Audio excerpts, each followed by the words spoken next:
Ya, selamat pagi Pak Eko. Iya, Bu. Ya, jadi gini Pak, saya itu kan kemarin ini tes DNA ya Pak ya. Dari tes DNA itu kan ada hasilnya ya Pak ya. Ini banyak sekali sampai mulai dari pola makan. Jadi sebenarnya emang yang saya maksud bukan diet tapi pola makan. Terus dari cara olahraga semua ada. Nah, kemarin ini saya konsultasi sama dokter yang di lab. Katanya nggak semua pola makan seseorang itu disamaratakan. Misalnya pola makan ini bagus buat si A karena sesuai dengan DNA-nya. Tapi ada juga yang nggak sesuai sama DNA kita. Nah, yang saya pengen tanya tuh, eh, kalau PME juga kan pola makan ya Pak ya, apakah itu bisa diterapkan untuk semua orang gitu atau tetap ada pengaruh ke DNA-nya gitu Pak?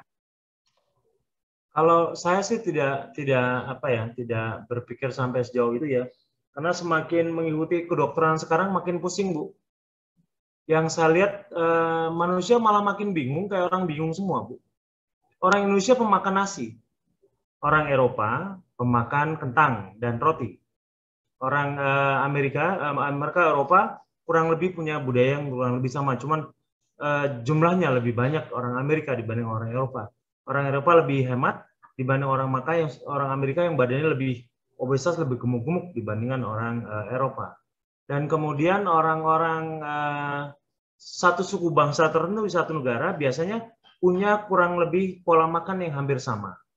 Nah, kalau andai kata kita menghitung pola makan cara DNA itu, satu suku atau satu bangsa saja atau Indonesia saja mungkin punya ribuan pola makan, Bu. Jutaan pola makan karena ikuti DNA-nya masing-masing. Kan makin membingungkan. Iya benar nggak, Bu? Sekarang gini aja, DNA kita memang punya cetak birunya masing-masing. Ada jutaan DNA loh, Bu. Nah, Ya, kalau andai kata tiap DNA mengikuti kata dokter itu, ya manusia akan bingung mencari menu masing-masing. Nah, sedangkan orang Indonesia itu biasa makan nasi, pakai sayur asem, terus pakai tempe. Ya paling paling banyak masih makanan-makanan orang tropis. Makanan-makanan orang tropis. Apakah karena DNA-nya berbeda langsung tiba-tiba oh ini harus dikasih banyak protein. Nanti setiap anak yang DNA-nya masing-masing, kita punya anak, misalnya anaknya 3. Kita harus menyiapkan 3 menu karena DNA-nya masing-masing berbeda, Bu. Nah, kemudian kalau kita beranak pinak lagi, terus kemudian DNA-nya berbeda-beda karena ada gen resesif dan dominan yang datang dari suami kita, kemudian dari orang tua kita, dari segala macam yang menghasilkan banyak DNA. Walaupun DNA akar DNA-nya sama, tetapi ada banyak perbedaan DNA. Apakah juga kita harus kasih makan berbeda-beda, Bu? Teori kedokteran itu memusingkan menurut saya. Tidak semudah naturopatik. Penyakit-penyakit manusia, pola-pola makan manusia yang rumit sekarang. Coba sekarang aja Ibu lihat. Ibu lihat kalau lihat produk karbohidrat di supermarket. Ibu banyak menemukan ratusan atau ribuan. Pada saat Ibu masuk ke selasar, semua produk makanan yang ada di supermarket. Ibu bisa pilih dari mulai snack yang sederhana, yang taro gitu ya, sampai ke minumannya, Bu. Ibu bisa temukan macam-macam. Padahal manusia secara umum dia butuh karbohidrat saja, butuh nasi saja. Kalau butuh vitamin, vitamin saja, atau butuh protein. Tapi kita banyak pilihannya. hmm. Nah, apa nggak membingungkan, Bu? Karena pilihan sekarang begini saja, orang mencuci rambut sebenarnya cukup rambutnya bersih. Sekarang sampo itu banyak sekali pilihannya, Bu. Vitamin itu banyak sekali pilihannya, Bu. Ibu mau pilih dari mana? Dari Blacksmore, ada dari MW, dari segala macam. Dengan segala macam mutunya. Kemudian mereka saling berpromosi ini yang paling hebat, paling paling keren, paling bagus. Jadi akhirnya kita sendiri bingung sebagai konsumen. Padahal tubuh kita tidak memerlukan itu, Bu. Tubuh kita hanya memerlukan karbohidrat, tubuh kita memerlukan lemak, dan tubuh kita memerlukan protein. Itu saja. Vitamin ditambahkan. Nah, semakin kita mengikuti pola-pola makan Ibu, coba Ibu mengikuti semua produk-produk yang bidang kedokteran katakan, ada DNA, ada diet dengan golongan darah, ya kan? kemudian ibu lihat lagi dengan pola makan diet ini, ibu akan semakin bingung mana yang cocok buat saya. Benar nggak, Bu? Ya kan? Ibu akan, oh ya, kita ikuti DNA saja. Oh, jadi anak saya si A, si B, si C, nanti kita akan berikan makanannya lain-lain. Nanti begitu dia punya anak lagi, dan punya istri lagi, DNA sudah berubah lagi, Bu, anaknya, cucunya. Nah, itu kasih berbeda lagi. Bagaimana, Bu? Ya, boleh Pak Eko sebentar ya. Jadi gini Pak Eko, kalau saya nangkep ya dari dokter itu bilangnya gini, memang pola DNA tiap orang kan beda ya Pak ya, blueprintnya masing-masing. Di satu sisi kayaknya enggak sedetail misalnya, oh harus makan A, B, C, enggak. Tapi ada orang yang memang tidak bisa makan protein gitu Pak, misalnya. Karena bukan nggak bisa. Kalau dia makan protein, dia bakal ada efek apa. Kalau misalnya dia terlalu banyak makan apa, bakal ada apa gitu Pak. Kalau saya lihat hasilnya, hasil DNA-nya. Jadi kalau misalnya, soalnya ada teman saya coba ajakin ini, terus dia itu dia sempat tapi beda ya Pak ya, dia pernah ikut keto, terus dia tes DNA. Waktu habis tes DNA, dari hasil DNA kelihatan bahwa dia tuh nggak boleh makan daging merah. Tapi waktu keto dia makan banyak. Nah, hasilnya malah jadi hancur, Pak. Maksud hasil labnya itu jelek banget, semua jelek gitu. Nah, yang saya pengen tanyakan, karena saya coba tanya, maksudnya saya coba juga share kan, apa yang saya udah dapat di sini. Mereka tuh tanya, ini gimana hubungannya sama DNA? Saya belum bisa jawab gitu. Saya pengen tahu jawaban dari Bapak seperti apa, supaya nanti kalau saya sharing-sharing juga ada reason-nya gitu, Pak. Oh, ini gitu. Jadi daging merah, kalau andai kata bicara mengerucut ke arah daging merah atau daging putih, itu memang ada perbedaan, Bu. Daging merah itu adalah hewan, dari rata-rata hewan berkaki 4, rata-rata. Pertama, dia proteinnya lebih lengkap dalam membentuk banyak pembangun sel tubuh kita, tapi juga banyak hasil metabolisme yang kadang-kadang tidak diperlukan semua tubuh kita. Misalnya kreatin. Orang yang berpenyakit ginjal, memang saya sarankan tidak makan daging merah, tapi daging putih saja. Kenapa? Karena mengandung kreatin. Dan itu akan menghasilkan kreatinin setelah dimetabolisme oleh tubuh kita. Makanya orang yang habis makan bakso, itu kreatin air urinnya lebih buruk, lebih jelek, Bu. Oleh karena itu saya tidak sarankan untuk makan daging merah. Tapi misalnya daging ayam boleh, daging ikan boleh, karena dia tidak mengandung kreatin. Ya. Terus daging merah pada saat hewan itu dipotong, mungkin 1 jam 2 jam, itu mengandung glikogen, Bu. Glikogen lebih tinggi dibandingkan daging-daging merah yang sudah dilayukan. Misalnya sekitar 8 jam sampai 10 jam dilayukan, ya biasanya mengandung glikogen lebih rendah.